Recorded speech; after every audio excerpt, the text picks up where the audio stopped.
अस्सलाम वालेकुम dear students, sorry for delivering late lectures.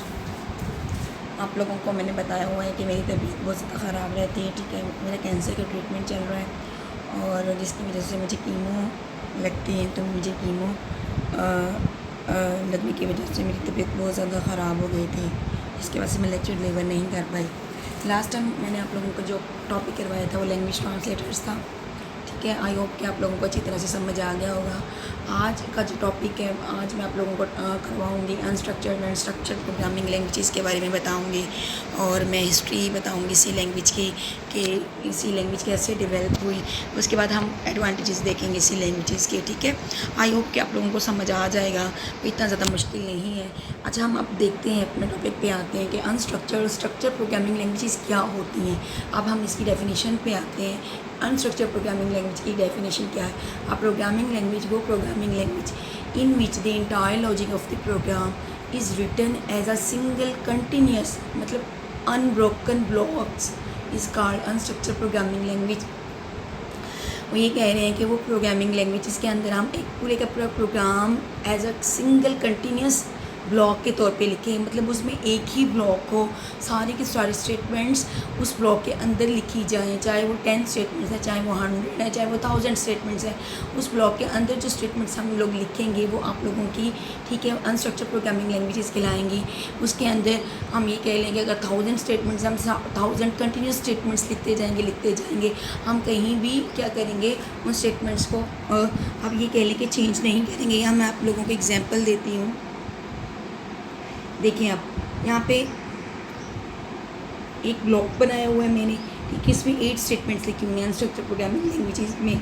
अब चाहे आपने 10 लिखनी है, चाहे 100 लिखनी है, चाहे 1000 लिखनी है, यहाँ से आप लोगों का क्या स्टार्ट हो रहा है, प्रोग्राम स्टार्ट हो रहा है, यहाँ पे एंड हो रहा है, ठीक है। यहाँ पे क्या हो रहा है, ये एंड हो रहा है। अब जितनी भी स्टेटमेंट्स आप लोगों ने लिखनी है इसी ब्लॉक के अंदर लिखनी है और कंटिन्यूस लिखनी है, ठीक है। तो ऐसी लैंग्वेजेस जिसमें इस तरह की स्टेटमेंट्स हम लोग लिखते हैं वो आप लोगों की क्या कहलाती हैं, अनस्ट्रक्चर्ड प्रोग्रामिंग लैंग्वेजेस कहलाती हैं, ठीक है। और आगे उन्होंने बात की कि इस तरह की लैंग्वेजेस के अंदर प्रोग्राम्स को लिखना डिफ़िकल्ट होता है, मॉडिफाई करना भी डिफ़िकल्ट होता है, ठीक है। लिखना भी डिफ़िकल्ट होता है, मॉडिफाई करना भी डिफ़िकल्ट होता है, उसको डिबग करना भी डिफ़िकल्ट होता है। क्यों होता है, किसमें, क्योंकि हमें अगर हमने 1000 लिखनी है स्टेटमेंट्स तो हम एक कंटिन्यूस फॉर्म में हम लिखते जाएंगे। तो क्या होगा, अगर कोई एरर आ गया, कोई मिस्टेक आ गया, तो उसको फाइंड आउट करना क्या हो जाएगा, बहुत ज़्यादा मुश्किल हो जाएगा। हमें नहीं पता कि हमारी कौन सी लाइन में, ठीक है, हम लोगों का एरर है, तो उस तरह से उसको डिबग करना। और अगर हमने कोई चेंजिंग्स परफॉर्म करनी है तो उसको भी करना मुश्किल हो जाएगा, ठीक है। अब आगे हम सेकंड पे आते हैं, स्ट्रक्चर प्रोग्रामिंग लैंग्वेज। इसकी डेफिनेशन को हम लोग देखते हैं। A programming language in which the entire logic of the program is written by dividing it into smaller units, ठीक है। वो प्रोग्रामिंग लैंग्वेज जिसमें हम पूरे का पूरा प्रोग्राम हम स्मॉलर यूनिट्स की फॉर्म में लिखें। काम ये नहीं है कि हमारे एक ब्लॉक होगा, हम कंटिन्यूस लिखते जाएंगे। इसमें हम क्या करेंगे, ठीक है, अगर हमारा लेंथी प्रोग्राम है तो हम उसको ब्लॉक्स में डिवाइड कर लेंगे। स्मॉल ब्लॉक्स में हम क्या करेंगे, अपने प्रोग्राम के लिखेंगे और उन ब्लॉक्स को हम मॉड्यूल्स भी कहते हैं। इसको बोलते हैं स्ट्रक्चर प्रोग्रामिंग लैंग्वेज। या मैं आप लोगों को एग्जांपल देती हूँ स्ट्रक्चर प्रोग्रामिंग लैंग्वेज की, ठीक है।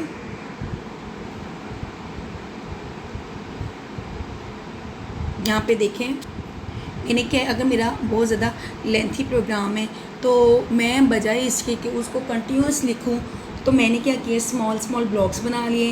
ये मेरा पहला ब्लॉक है, ठीक है।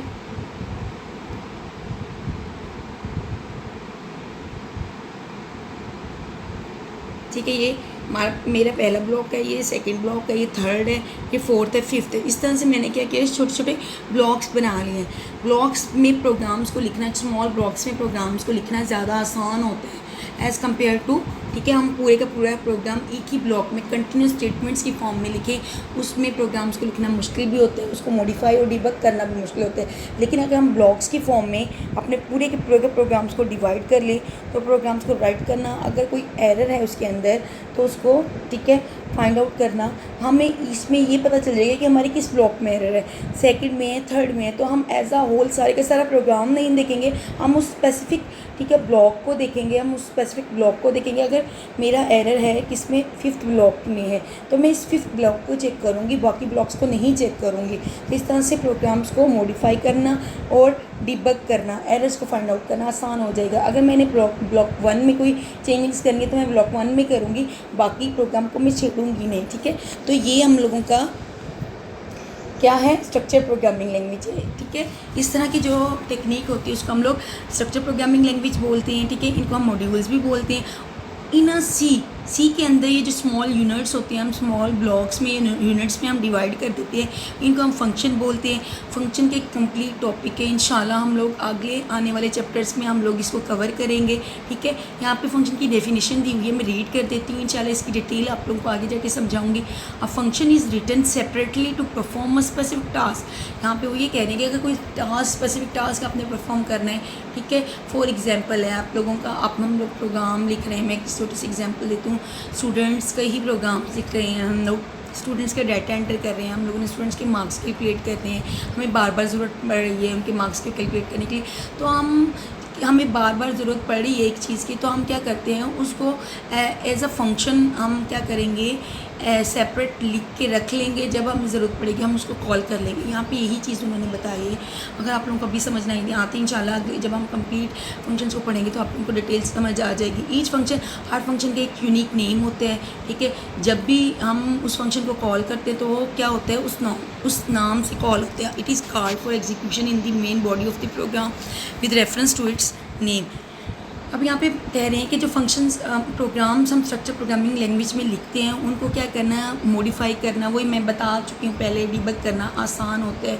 और जितने भी आजकल के प्रोग्राम्स लिखे जा रहे हैं, ठीक है, वो स्ट्रक्चर प्रोग्रामिंग लैंग्वेजेस में लिखे जा रहे हैं। और हमारी जो सी लैंग्वेज है वो क्या है, अनस्ट्रक्चर प्रोग्रामिंग लैंग्वेज नहीं है। ये मैं आप लोगों को बहुत इंपॉर्टेंट आप लोगों को बात में शेयर करवा रही हूँ। वो स्ट्रक्चर प्रोग्रामिंग लैंग्वेज है, उसमें हम प्रोग्राम्स, अगर हमारा बहुत लेंथी प्रोग्राम, मतलब कि अगर लेंथी प्रोग्राम है बहुत ज़्यादा, तो हम क्या बना लेंगे, जो स्मॉल ब्लॉक्स बना लेंगे। ठीक है, मॉड्यूल्स बना लेंगे, हम मॉड्यूल्स बना के अपने प्रोग्राम को राइट करेंगे। ठीक है गर्ल्स, आप लोगों को समझ आ गई होगी। हम अब आते हैं सी लैंग्वेज डेवलप कैसे हुई, उसको किसने डेवलप की, इसकी थोड़ी सी हिस्ट्री। आई होप कि आप लोग, मैं थोड़ा सा बताती हूँ आप लोगों को, वैसे भी इसकी आप लोग खुद अगर रीड करोगे तो समझ आ जाएगी। ठीक है, यहाँ पे पहला जो पॉइंट है कि सी जो है आप लोगों की जनरल पर्पस। ठीक है, जनरली हम किसी जनरल पर्पस का मतलब होता है कि हम किसी भी पर्पस के लिए, किसी भी प्रॉब्लम को लिखने के लिए, कोई भी प्रॉब्लम है हम उसके लिए इसको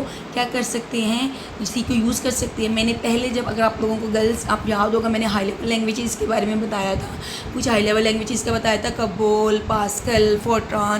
तो ये स्पेसिफिक पर्पस लैंग्वेजेस थी, मतलब इनको किसी स्पेसिफिक टास्क के लिए बनाया गया था। लेकिन ये जो सी है ये आप लोगों की जनरल पर्पस है, हर तरह की प्रॉब्लम को सॉल्व करने के लिए हम सी लैंग्वेज को यूज़ कर सकते हैं। ठीक है, तो अब आप लोगों को general purpose high level programming language की समझ आ गई होगी। ठीक है, अब इसको डेवलप किससे किया है वो हम लोग देख लेते हैं। इट वाज डेवलप्ड बाय, ठीक है, डेनिस रिची।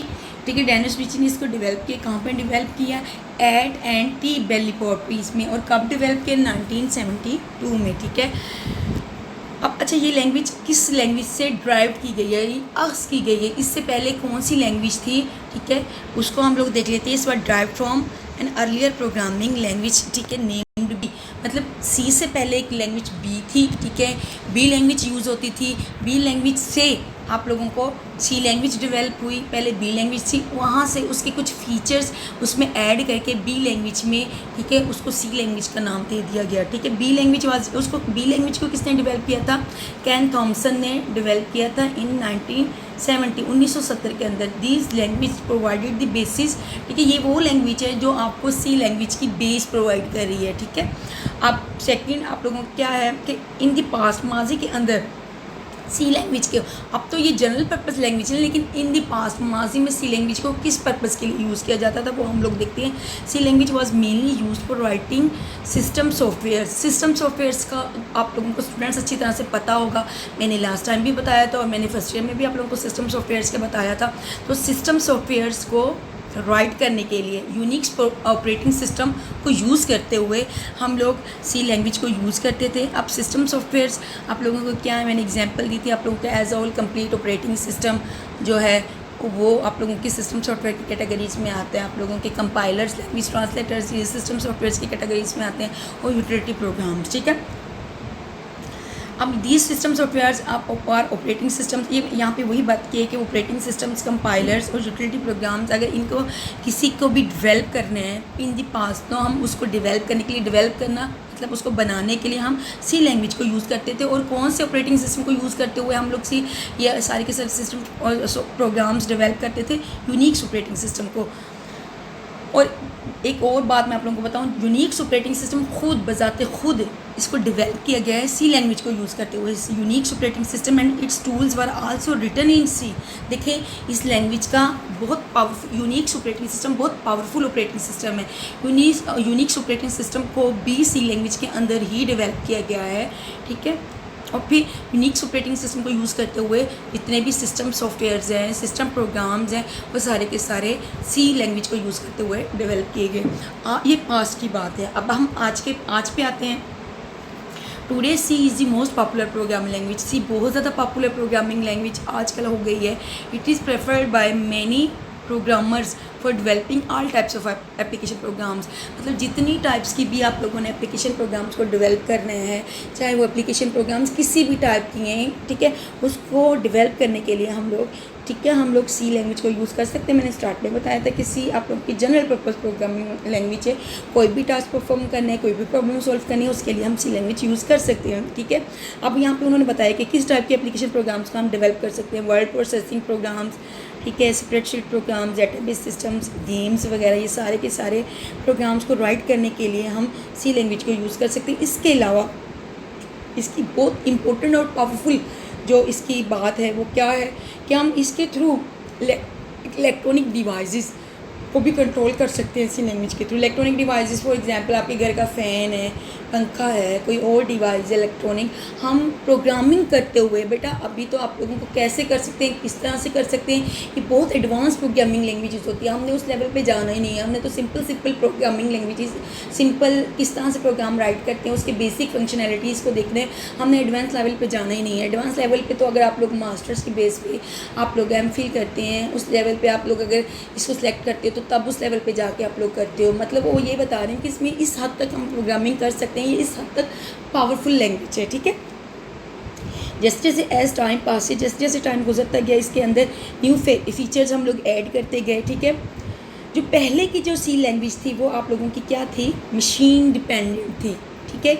अब की जो है वो मशीन डिपेंडेंट नहीं है। जो आजकल का जो स्टैंडर्ड वर्जन है सी का, उसको किसने प्रपोज किया, आंसी। आंसी के बारे में मैंने पहले भी बताया था कि आंसी आप लोगों की ऑर्गेनाइजेशन है जिसकी एब्रीविएशन क्या है, अमेरिकन नेशनल स्टैंडर्ड इंस्टीट्यूट।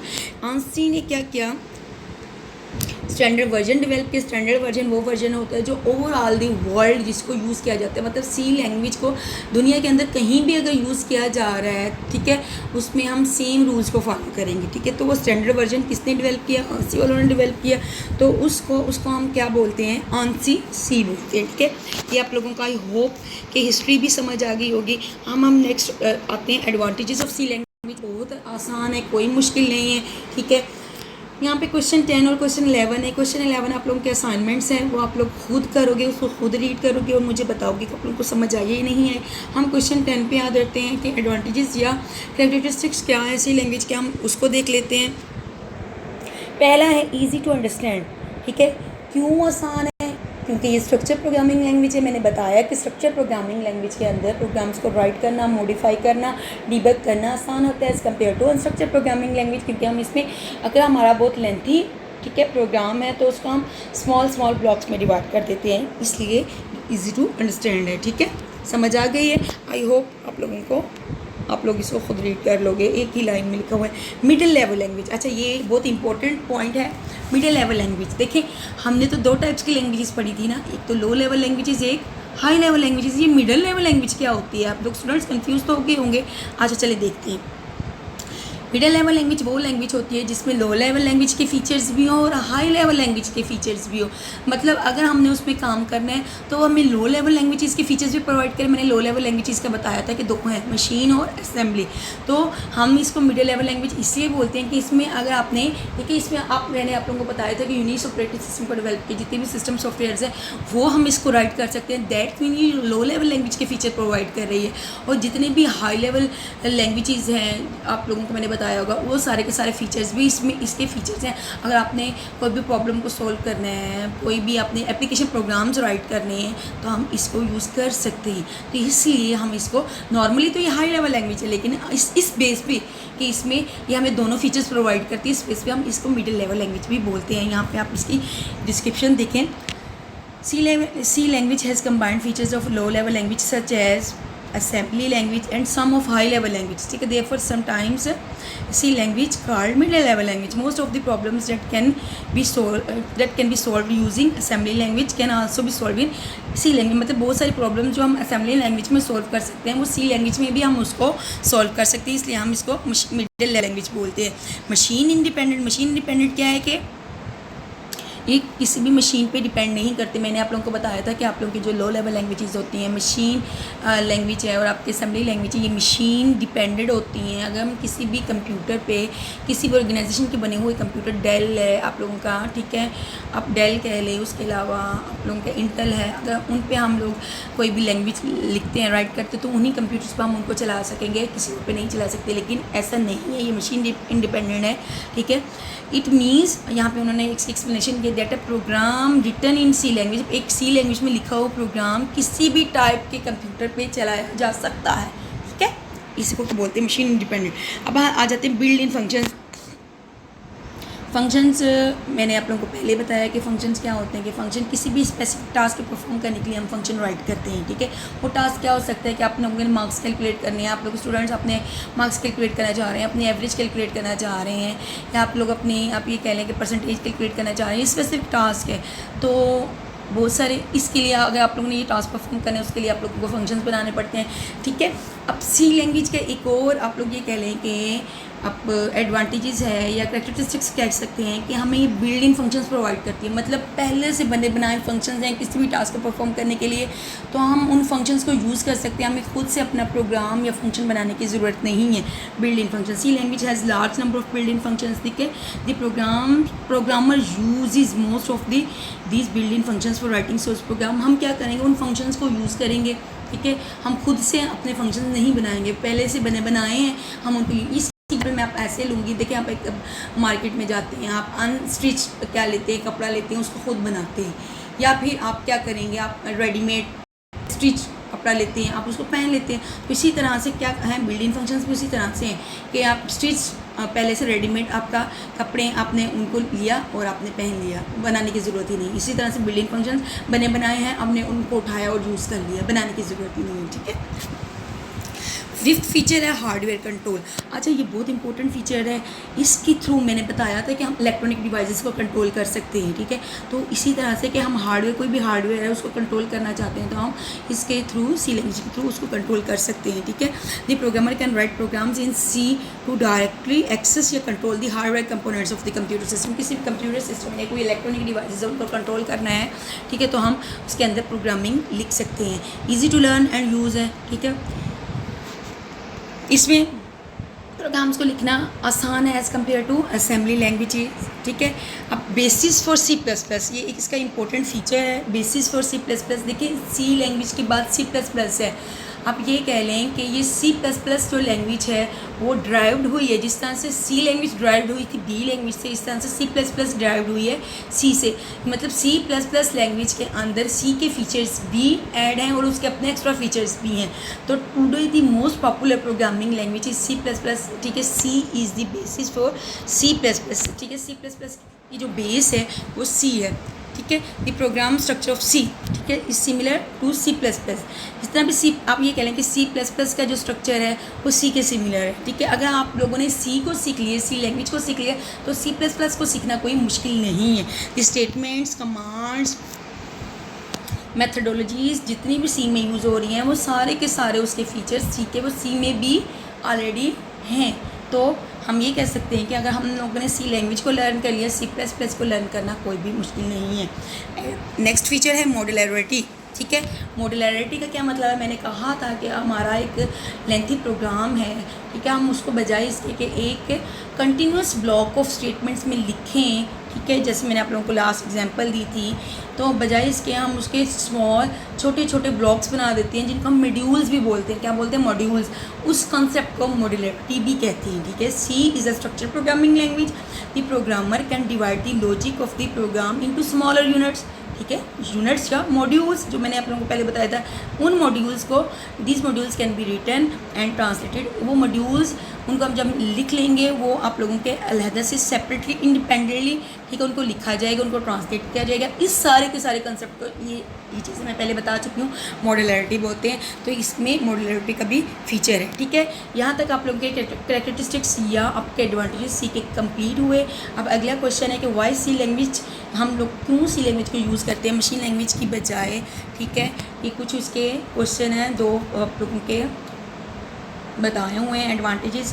ठीक है, easy to learn and use, ये मैं पहले से आप लोगों को बता चुकी हूँ। मशीन इंडिपेंडेंट, इसको आप लोग एक दफ़ा रीड करो, वही है जो मैंने पहले से बताया हुआ, आप लोगों को समझ आ जाएगी। ठीक है, ये आप लोगों का टॉपिक स्टूडेंट्स कंप्लीट हो गए। इंशाल्लाह नेक्स्ट टॉपिक के साथ मैं आप लोगों के साथ फिर आप लोगों के साथ आऊँगी। ठीक है, और नेक्स्ट हम लोग टॉपिक इंशाल्लाह कवर करेंगे बेसिक स्ट्रक्चर। कल आप लोगों ने बिल्कुल भी इसको मिस नहीं करना, मैं आप लोगों के बेसिक स्ट्रक्चर पे आऊँगी, सी प्रोग्राम के ये क्या होते हैं। अच्छा, इससे पहले बेसिक स्ट्रक्चर से पहले मैं आप लोगों को टाइप्स ऑफ एरर्स का एक टॉपिक है वो करवाऊंगी, उसके बाद इंशाल्लाह हम बेसिक स्ट्रक्चर पे आएंगे। यहाँ तक अगर स्टूडेंट्स आप लोगों को समझ ना आए तो लाजमी आप लोग मुझे फ़ीडबैक दीजिएगा। मैं हमेशा कहती हूँ कि आप लोग मुझे फ़ीडबैक दें, तो एक या दो या तीन स्टूडेंट्स के अलावा किसी को कोई रिस्पॉन्स, कोई फ़ीडबैक नहीं आता। बेटा अगर आप लोग इसको नहीं करोगे तो आप लोगों को अपना नुकसान होगा। मैं अपनी तरफ से पूरी कोशिश करती हूँ कि आप लोगों को समझ आ जाए। ठीक है, अल्लाह फ़ी अमान अल्लाह, अल्लाह हाफ़िज़।